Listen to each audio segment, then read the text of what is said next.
Friday, a day when darkness covers the earth, a day when humanity takes God's gift and nails it to a cross.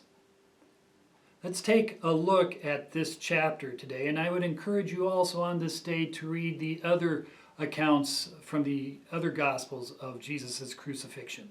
What are you guys' opinion on Pilate? Well, at first I think he's kind of conflicted.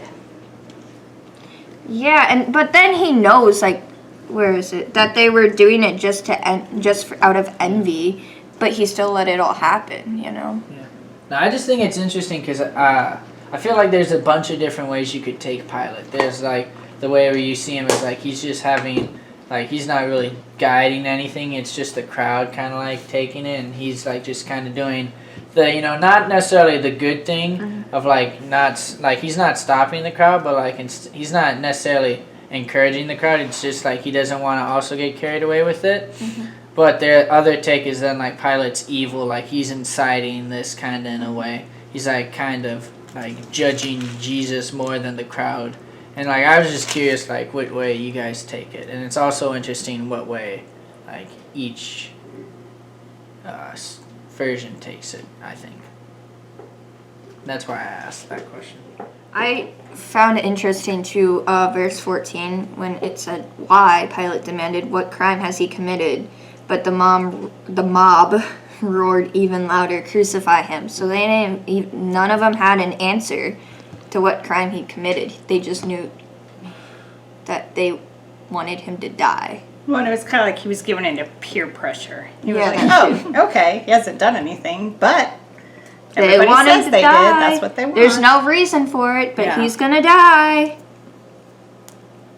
I guess that's another way of taking it. What I stated was more of a spectrum, on one side it's Pilate, it's kind of I don't know, kind of on a side of what you were saying, he's kind of not necessarily inciting it, but kind of giving in to the crowd.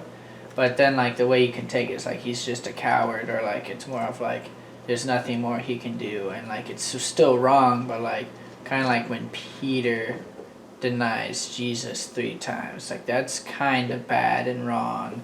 But do we? It's Peter, right? That happens to is Peter. Yeah, and it's we can take that as it's wrong, but how do we judge Peter necessarily negatively after that, or do we just we're not? I don't think so. You know what I mean? You get what I'm trying to get across here? So I don't know. Well, and here's another question.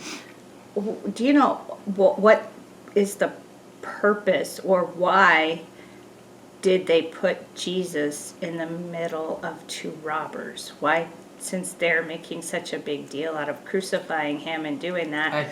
I think it's just to kind of shame him even more. Kind of hey, look, here are 2 very clearly wrongdoing evil people, and you are very clearly not doing anything. It's kind of, I think it's kind of the Pharisees being we control this right here, and just kind of rubbing it in Jesus's face, you're a son of man, or a son of God, yet we're in complete control. As they kind of go throughout all of it, they always ask if you're the son of God, get down from here, kind of so I think it kind of that's why they're that's that. I think it kind of goes along with the motif. No, motif's the wrong word. I can't think of the right word that describes it, but it kind of goes along with the theme of maybe theme. It kind of goes along with the theme of Jesus is the Son of God, yet the Pharisees don't believe that as being true. So shame him for having those thoughts. They control everything in this instance.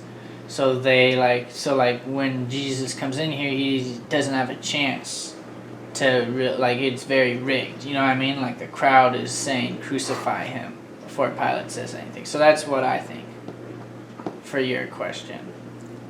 Well, and the other thing that kind of struck me was in verse 34, when he says, my God, why have you forsaken me? And the past couple chapters he's been predicting his death, and he knew it was coming, and now all of a sudden he's, kind of questioning God, why, In mine it says, "Why have you abandoned me?" Yeah. So it's also, we've talked about this, I think, before in like previous chapters, how some people, something bad happens to them and they sort of lose their faith a little bit. And then something happens to make them like stronger again. And I feel like that kind of happened a bit here because he knew he was going to die. I just don't think he knew exactly how he was going to die, if that makes sense. Yeah. Wait, what verse does he say abandoned? 34. 34. That's in my translation. It says Yeah, abandoned. mine says forsaken. I don't know what yours says. Maybe that's to maybe it shows like when we have those thoughts like then like the argument is Jesus went through it. And then right after, though, too, as you can tell, right after he said that, Yeah. a little while after he died, if that makes sense. So it shows that, like, he's like, why did you abandon me? He lost a little bit of faith. Something else happened, and he came back stronger, and if that makes sense in any way. Wait, Because he was crucified at 9 o'clock in the morning.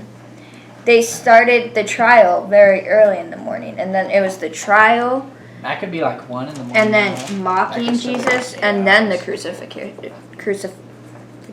That's a quick turnaround. Crucifixion? Basically like a lynch. Crucifixion. Oh, It's crucifixion. basically like a lynching. You know what I mean? Because it's a quick turnaround, like you guys said, for the trial into the execution. So like that's what kind of gives me the lynching. But still, all that happens, like there's Very a lot quickly. that happened in before he was crucified.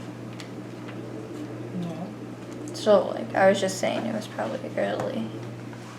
I'm glad that Maddie referenced the time in the discussion because everything that took place in this chapter took place in a single day.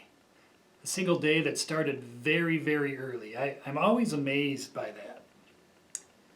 I hope that over the next few days you will spend time in prayer and meditation preparing for Easter.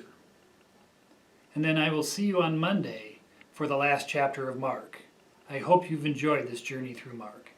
When the world falls